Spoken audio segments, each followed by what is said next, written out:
दोस्तों आज के लिए जय श्री राम। और ये वीडियो बहुत ही ज़्यादा इंपॉर्टेंट है और इसकी वीडियो को पूरी देख लेना, ठीक है ना। मतलब जल्दी से देख लेना, लेकिन पूरी देखना वीडियो को, कहीं भी स्किप मत करना। बहुत ही ज़्यादा इंपॉर्टेंट वीडियो है, तो देखो जल्दी से वीडियो। कांग्रेस हमेशा से हिंदू विरोधी रही है, लेकिन हिंदू क्यों कांग्रेस विरोधी नहीं होते? शायद वो नहीं समझते कि कांग्रेस ने क्या किया।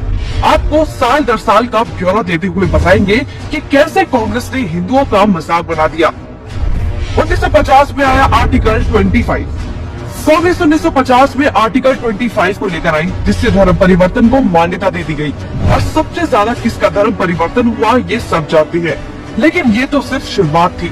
नेहरू 1950 में आर्टिकल 28 लेकर आए और हिंदुओं से धार्मिक शिक्षा का हक छीन लिया।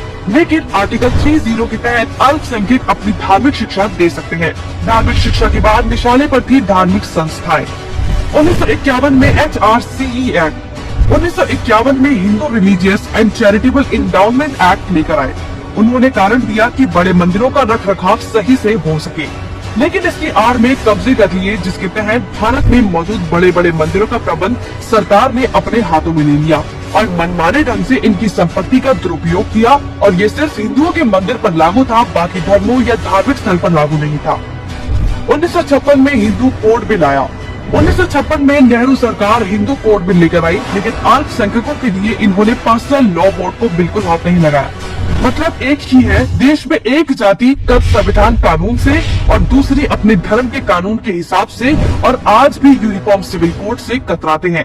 कांग्रेस से लगाई आरक्षण की आग। कांग्रेस आरक्षण लेकर आई, जिससे हिंदुओं को बांटने का काम किया गया, जिससे सबसे बड़ा नुकसान हिंदुओं को हुआ। आरक्षण की देश में जरूरत थी, लेकिन नवकार कांग्रेसी इस योजना को 10 साल लागू करने की बजाय इसे बढ़ाते चले गए और न ही इससे लोगों को सशक्त बना पाए, जबकि लोगों को इसकी लत लगा दी गई। इंदिरा का कार्यकाल। साल 1976 में इमरजेंसी के दौरान ही इंदिरा ने संविधान में सेकुलर शब्द को जबरदस्ती घुसा दिया, जिसको लेकर संसद में कोई चर्चा तक नहीं हुई। मतलब कि हिंदू बहुसंख्यक होते हुए भी भारत हिंदू देश नहीं कहलाया जा सकता, जबकि आप हमारे आसपास देखेंगे तो सभी मजहबी देश हैं, लेकिन हिंदुओं के लिए कोई देश नहीं बचा। इसके बाद हिंदुओं के कानूनी अधिकार और इतिहास निशाने पर थे।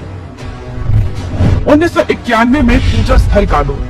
1991 में कांग्रेस ने पूजा स्थल कानून बनाया, जो बेहद हिंदू विरोधी कानून था, क्योंकि इस कानून के तहत हिंदू, सिख और जैन मुगलों के कब्जे से मंदिरों को छुड़ाने के लिए लड़ाई ही नहीं लड़ सकते।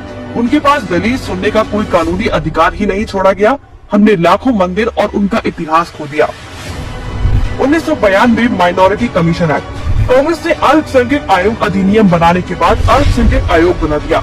ऐसा करके कांग्रेस ने धर्म विशेष के लोगों को स्पेशल दर्जा तो दिया ही, हिंदुओं को बांट दिया, जिसके तहत सरकार की हर योजना का सबसे ज्यादा फायदा धर्म विशेष के लोगों को ही मिलता है, जिससे कांग्रेस ने सांप को भी मार दिया और लाठी को भी नहीं टूटने दिया। मतलब साफ है, हिंदुओं को भी बांट दिया और धर्म विशेष के लोगों को भी खुश कर दिया।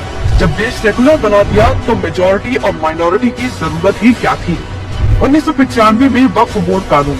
1995 में वक्फ बोर्ड कानून बनाकर कांग्रेस ने एक और महापाप किया।